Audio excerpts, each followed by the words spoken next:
we'll get started now. All right. Good evening or good morning or evening, everyone. I'm Tom Harris. I'm the director of the University Center for Economic Development at the University of Nevada, Reno. And time to time, we do these podcasts to convey some of the economic data that are going on in the areas in the state of Nevada, and specifically in northern Nevada in the Reno-Sparks area. Eugenia Larmore is going to be our speaker today. Eugenia is the principal of EK Consultants. She has done some current and forward forecasting for the Reno and Sparks economy, given all the uncertainty going on with COVID and forest fires and drought, who knows whatever. We hadn't had locusts. That's the next thing for us to have. The what's going on in the economy, and we do these just to give people some information that they can make plans on. I want to ask everyone to please mute their area, and we'll wait for questions at the end of Eugenia's presentation, or if Eugenia wants to have questions somewhere in the middle, she can ask them. We'll ask questions of her. So Eugenia, please take it away. Thank you. Thank you, Tom. And let me share my screen.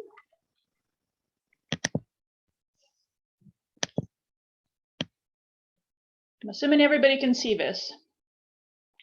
So as Tom mentioned, we created these leading and coincident indices for the Reno-Sparks MSA. And before we get too much into this, the area that we're really focusing on, the MSA, includes both Washoe and Storey counties. And the reason we like to include Storey County, obviously Washoe is the second largest population area. It's very representative of kind of the northern Nevada. We include Storey County despite its small size because quite a bit of growth and industrial development, and as we see quite a bit of wage growth in the area has been coming from this rather small county. So it's a big, despite its size, it's a big impact on the area. So when we really, the majority of the data, unless I otherwise mention it, is that RenoSparks MSA. So what we are looking for is the update of these indices using July 2021 data. That's the latest data we have. So as Tom mentioned, there's quite a bit going on now with COVID spiking again, the fires, floods, tornadoes. Much of the data we're talking about today is not going to reflect these impacts, but we can at least talk about where we are headed and how we expect these impacts to really change our economy in the future. But first, the leading index. This is I guess Reno-Sparks MSA. This is a graph of the comparison of that index since 2010 and now as of July 2021. You can really see the strong decline that we had as a result of the COVID pandemic and the recovery that we've seen. The leading index is now far exceeds our pre-pandemic levels. And we'll obviously talk about that in detail. So what the index is, the leading index was designed to really predict where the trend of our Reno-Sparks economy in the next 6 to 12 months. And the way it does it is we look at what we felt were predictive variables. It's a combination of local variables, so the MSA variables, statewide and national numbers. And we track these monthly, and then we create a trend. As you see, the graph here below is the same graph you saw previously, but only for the span of the pandemic so far. So it starts in February 2020 and again to July 2021. What's interesting, and these numbers here are reported they are either seasonally adjusted or they're inflation adjusted or both. So they're not raw numbers that are reported by the entities. We have to make these adjustments in order to make these variables comparable month to month. For example, for the last 5 months, we've had about 5% for the last 3 months, we've had 5% annualized inflation. So we could not compare March numbers to, let's say, July numbers without doing an inflation adjustment. So taxable sales have been since May of 2020, taxable sales increased tremendously. We have far exceeded our 2019 levels. we are now at a little less, as of June 2021, taxable sales actually lags a month. We were at $1.2 billion, the highest amount of taxable sales we have ever seen in the area. Obviously, if we CPI adjusted and seasonally adjusted, the number looks a lot lower, but the trend continues in that taxable sales have grown tremendously. Gaming revenue has also exceeded its 2019 levels. Number of single family homes fluctuates really based on the supply. We had quite a few supply issues. We'll talk about this in a little more detail later on when we look at the housing trends. But we're hoping we're seeing a plateau in that, but again, we'll talk about this later. Airport passengers is a bright spot. We have finally not only recovered our airport passengers at the Reno Tahoe International, we have now exceeded the July 2019 levels. Again, a big win for the area as we recover. Airport cargo actually was not impacted at all by the COVID pandemic. These numbers just fluctuate based on shipments. So we had a little bit of a decline compared to last year and the previous month, but overall there's a growing trend in these numbers. Initial claims for employment, this is the number that we actually like seeing decline, and they are declining strongly, obviously almost 80% decline from last year. Last year in July, we were still being significantly impacted by COVID. S&P, your all of our retirements are increasing, and then the money supply, we keep that as really a recession precursor at the national level. That number is not really being significantly impactful locally with COVID.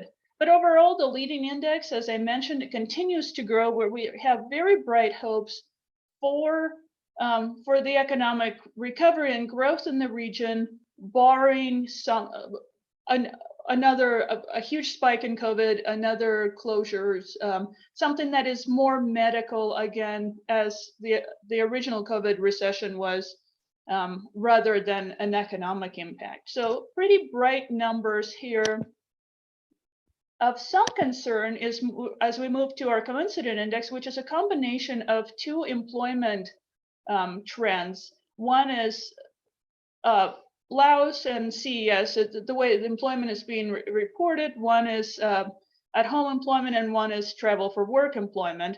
So we compare the two numbers into a single number. This is a concern in the area. It's a concern nationally, but especially as we're seeing in Northern Nevada, you can see that the index has actually increased until about February of 2021 and has now declined below previous year's pre-COVID levels. And I'm sure you are all seeing the help wanted signs all over town. We cannot, employment is in very short supply in the area.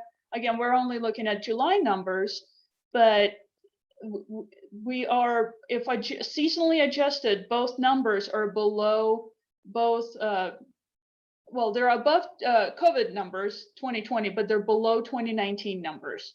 So not only that, we are losing similarly, our labor force peaks in February of 2021, and we're now losing people out of the labor force, which means people are choosing or are somehow forced to exit the labor force, and they're no longer looking for employment. Whether, we've heard some anecdotal evidence of people deciding that during the COVID closures that they can survive off a single income, and one of the spouses decides not to return to work, whether it's medical issues, a lot of childcare issues as schools and daycares continue to be impacted by COVID, but definitely impact in the labor force and obviously the resulting employment numbers. I threw in some information from DETR, Department of Employment Training and Rehabilitation at the state. Some of our biggest employers with job openings are, you can see they're all healthcare, except for Caesars and obviously Washoe County School District, but large number of job openings from single employers. And the supply demand side, there are almost 11,000 job openings. This is Washoe County, in Washoe County, and there's only about 5,500 candidates. So almost 2 jobs per candidate.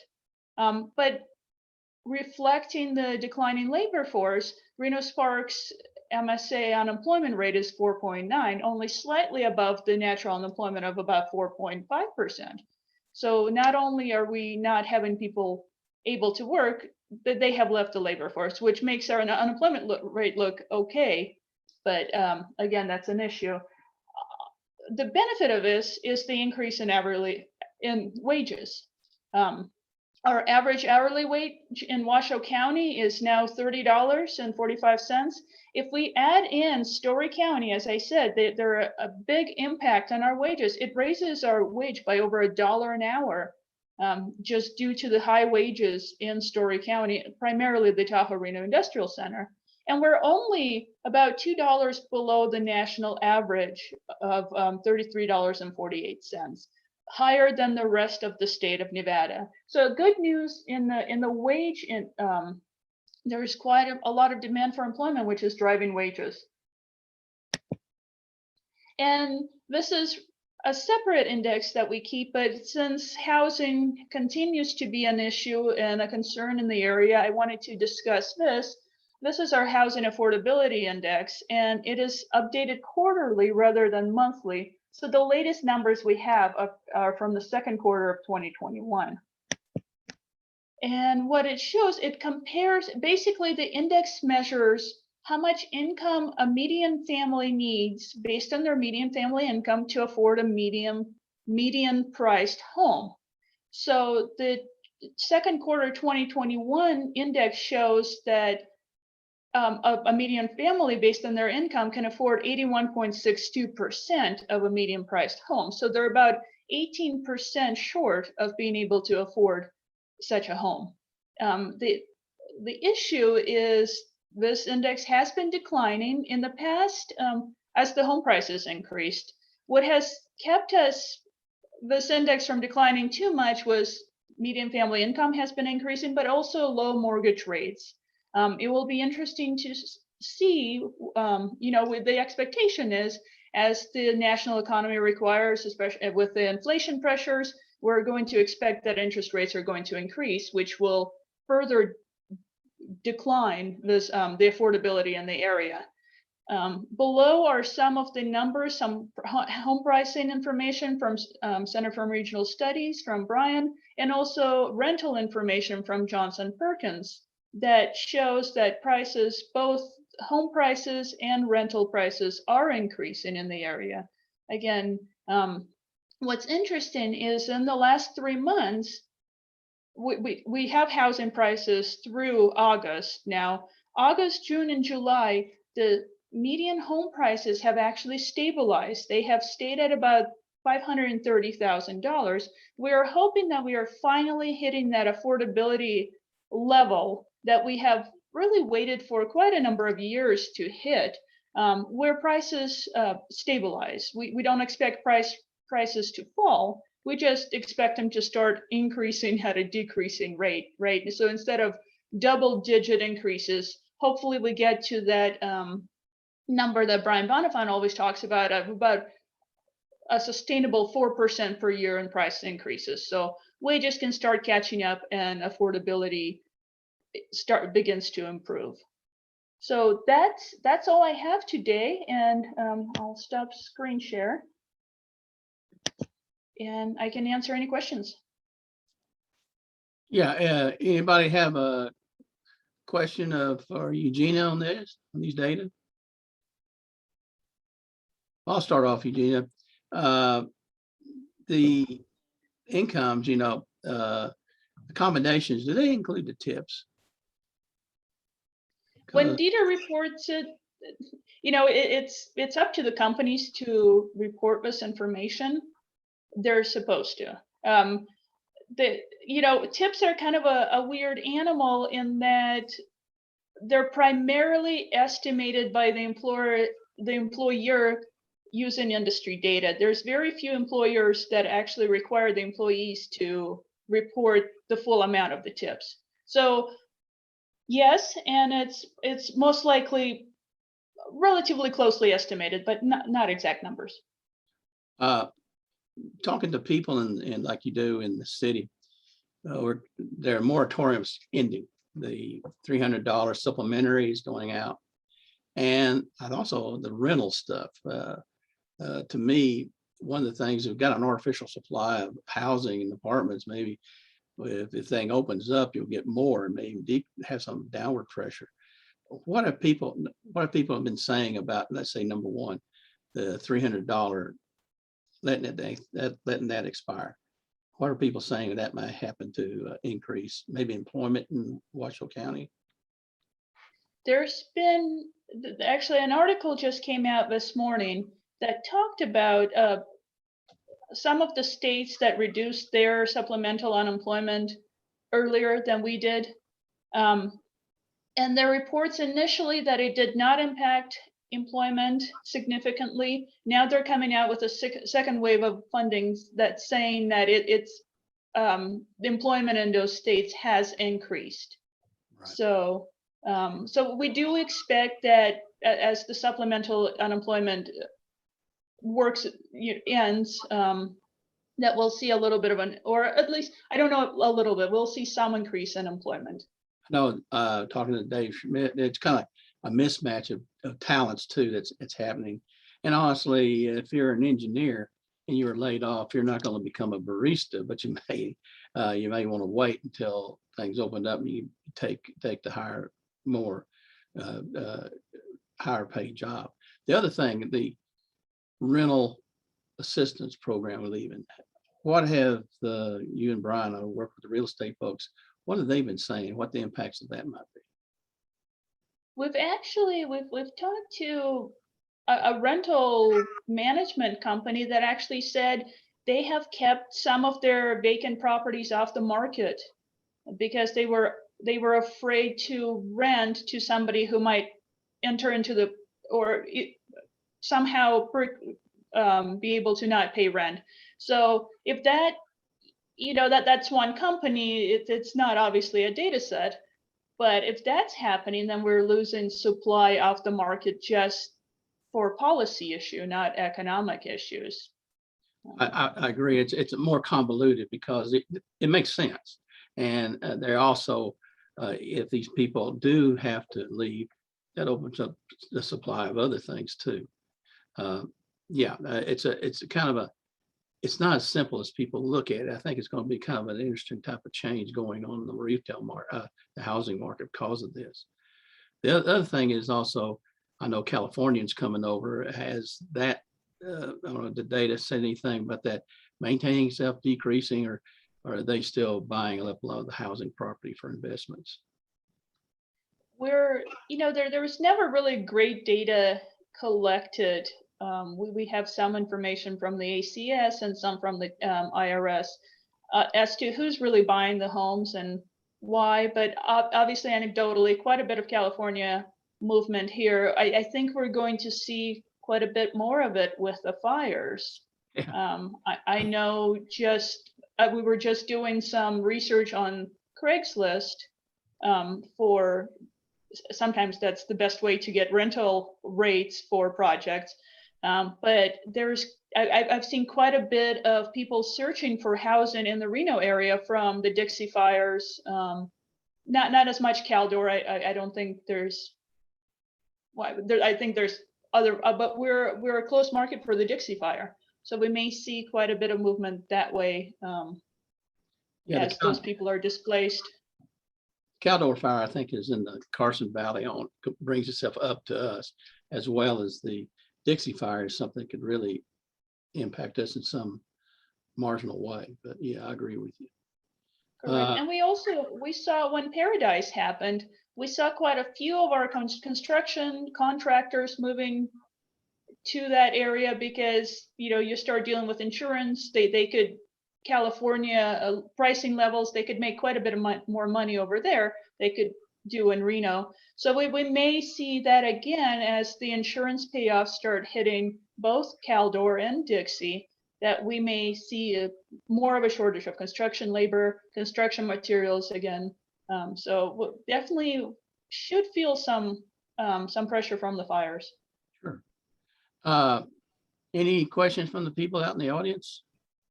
Yeah, this is Jordan Hastings. I have a question.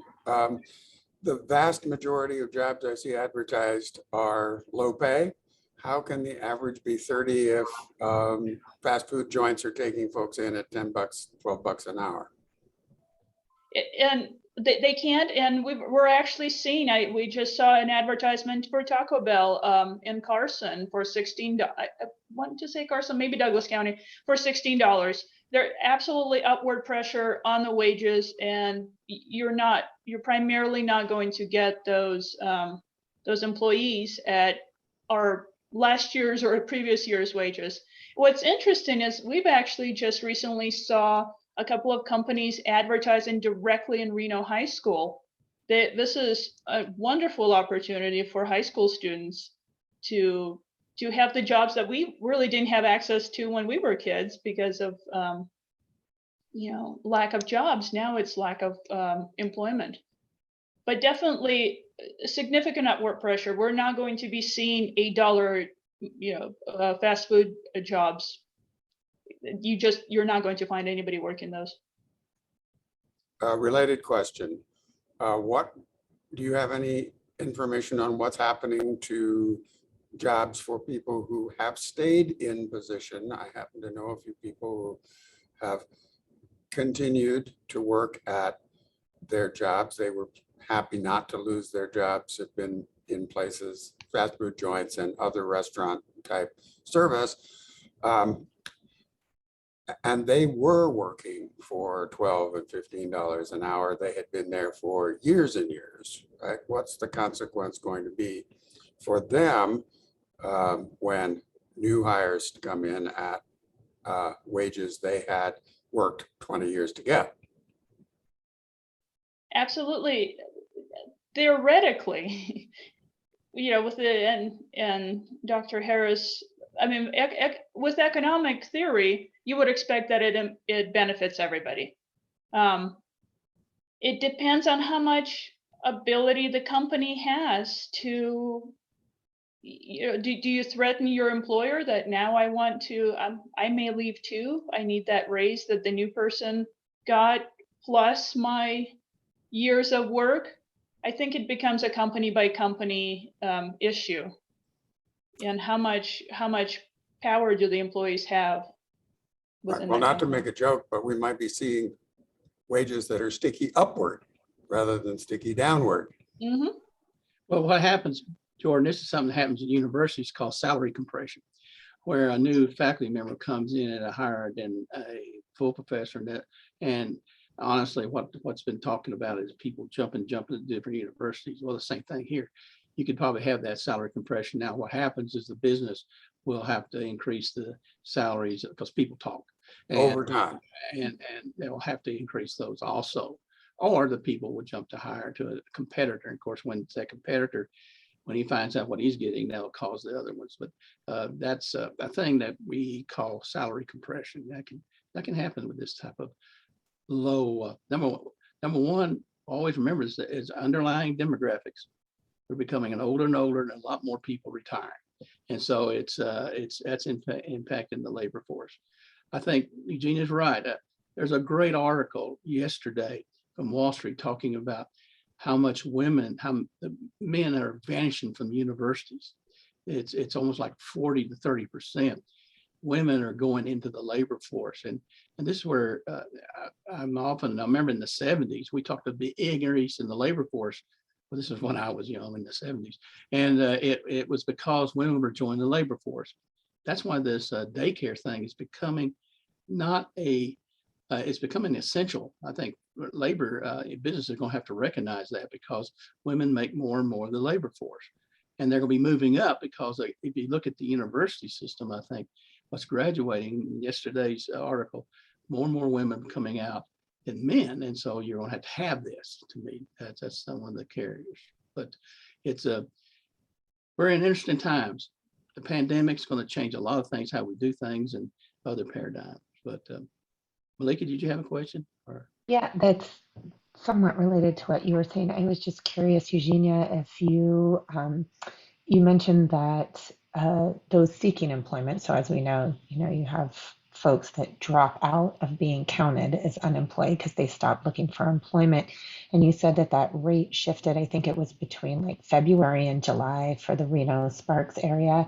How does that compare to the US? And did you look into any of the underlying demographics of the folks that dropped out or remained, however you want to look at it? That's a great question. And no, and actually now I'm thinking, I'm very curious as to, I would estimate it was probably, well, from what we've heard, this is obviously not scientific based or data based or anything.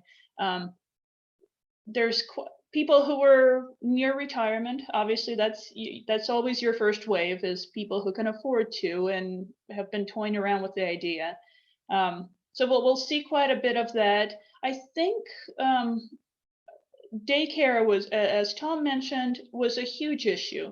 I know entire families that just made the decision that, this actually makes sense for us financially, that mom or dad, actually we're seeing quite a bit more dads stay at home with the children. Not only is it an economic decision, it's also just a quality of life, education, whatever your feelings about education.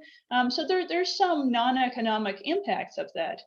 But there's definitely, and you asked at the national level, I'm not sure at the magnitude at the national level whether it happened in February or, but it's a similar idea that people are leaving the labor force. Some of it is likely temporary. Some people are just simply not comfortable returning to physical work with COVID, with the uncertainty of COVID. So some of these people may return, and some maybe just shifts in our economy. There's also going to be, I think, improvement in technology. We had Zoom all over the place, and all of us here at the university, we hardly ever used it until 1 week we were closed, and you're going to have to do. I always remember that. All of a sudden, a draconian thing happened. All of a sudden, we started using it. And of course, as we get more, it's like anything. When you get a new technology, we got more and more used to it. People are using it more. I mean, yes, there's a lot. It's a bifurcation of the education system, face-to-face, hybrid, maybe more web bifurcation, and even this offline. And people, even in business, are using these procedures more and more, and there's more technology comes out. You're right. There's a lot of people and businesses have to look at this, that people can work at home. In fact, there was a study, I forgot what it was, and it was reported in Wall Street, I remember, that productivity has even increased in some cases. You don't have to drive down. I mean, there's a lot of, I think, Google and all them, let me back up, we're thinking about letting people, you don't have to drive down to San Francisco. I live in Verdi, driving to Reno, good Lord, all of a sudden, I mean, and that's not a metropolitan area, but it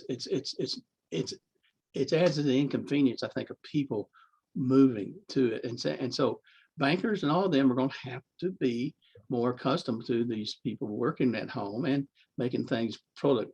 There's going to be, it's like the pencil, electronic pencil, this stuff with Zoom and how to teach with it, how to work with it. All of it's going to be increasing. So you may see more increase in that. What that means is dynamics of downtown may change too. Downtown was made for people working at the office, eating lunch and all that. There's a lot of people saying that's going to change. And so there's a lot of dynamics going on that we haven't really gone through yet, and that are going to cause some changes. Yeah, I'm interested in the average wage changes across industries. You were talking about, $16 an hour at Taco Bell. But what I've read a little bit about is the wages for like home health aides, daycare workers, these workers that are frontline and critical workers to our economy and our society, seem to have not pressed upward as much as retail and sort of consumer utility, I don't know what you would want to call it, these non-essential, Taco Bell, food is essential. I don't know if Taco Bell per se or tacos, I should say tacos are essential. You can easily find a word, but somebody who takes care of your infant or your 95-year-old mother, they are essential. And if you have any additional information about why those wages tend to be stickier in those industries.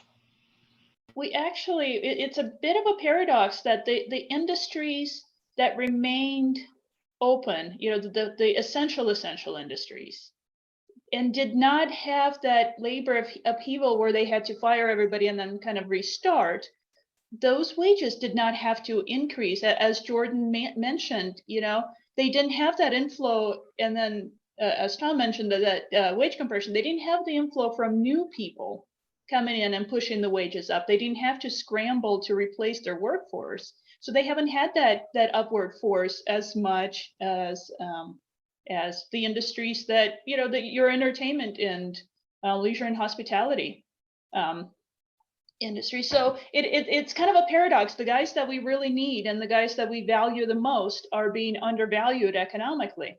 And again, that was one of the issues with COVID, is that we're seeing changes in forces and impacts that are not economically driven. So we don't know how to deal with them. We don't know how to expect what the impacts are going to be.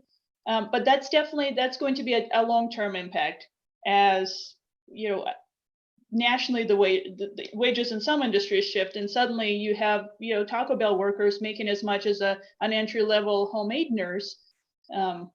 That's going to start happening. We're just not seeing it in the short term because there hasn't been that turnover that other industries have seen.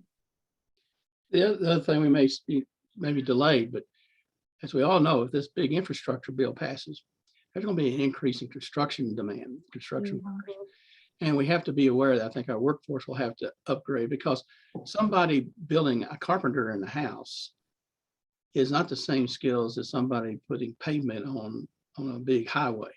So construction, I think, is going to be with the, again, I think we need to plan ahead. When the passage of this bill comes and there's big infrastructures, there's going to be a big demand. I think I forgot that somebody had, it's a big number of the increase of construction workers that are needed. I think it was an article talking about, having women in construction, which is a non-traditional, but it's become probably a traditional now given supply. And that I also, even though we have people in construction, the abilities of a construction person who's in infrastructure projects, the skill match may be completely different. And that's where we're having this skill match problem we're going to have. But even with this, that might delay the total impacts of that. But that's something in the future we'll probably see.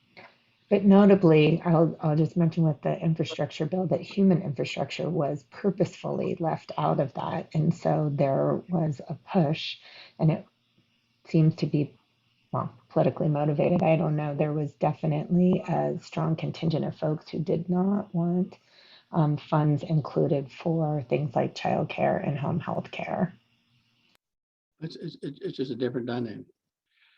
Well, if there's any more questions, what I will do, Eugenia, you got any ending comments you'd like to make? I think just overall, what I would like, the takeaway from this is we're doing quite well. We have recovered. There's a large amounts of money and pent-up demand in our local economy and the national economy. I think, as I mentioned before, COVID is a medical impact. So the future going into this, it's very positive right now. Should we have more shutdowns, or the Lambda variant, or whatever else is coming, this is a very difficult time to try to predict where we're going to go. Everything that economists use a lot of historical data. We don't have historical data on this. No. Okay, well, Eugenia, thank you very much. And we're recording this. It will be on the UCED website. It'll be on the UCED Twitter page and LinkedIn page. Also, we'll broadcast where linkages, working with Bob Conrad to get linkages out. It will also have transcribed. So you can understand what I'm talking when I talk Texas. Next week, we will have another podcast. Phil Watson from the University of Idaho. He's written a great paper. When we ever do economic impact analysis, you always hear people talk about, is that an impact or a contribution? He's one of the leading people on this. And so he's going to give a presentation of what we need to talk when we look at this. So I think that's very important. And then a week after that, I'm going to have Joe Outlaw, I'm working with Joe Outlaw at Texas A&M to look at the impacts. There's a new change in how intergenerational transfers of ranch land properties and the impacts of that. We'll be talking about that specifically. He's done mainly in Texas, where it's mainly private land. We're going to talk about impacts, potential impacts to public land, ranchers and that. So thank you for your time. If you have any questions, send emails to me, and Eugenia will be glad to answer, and look forward for a recording of this podcast. And hopefully in another 3 months, we'll have Eugenia back, and we'll see what else has happened. Who knows? It's like but drawing a rabbit out of the hat, what's going to happen in this economy. Thank you, Eugenia. Thank you all. Bye-bye. Thank you.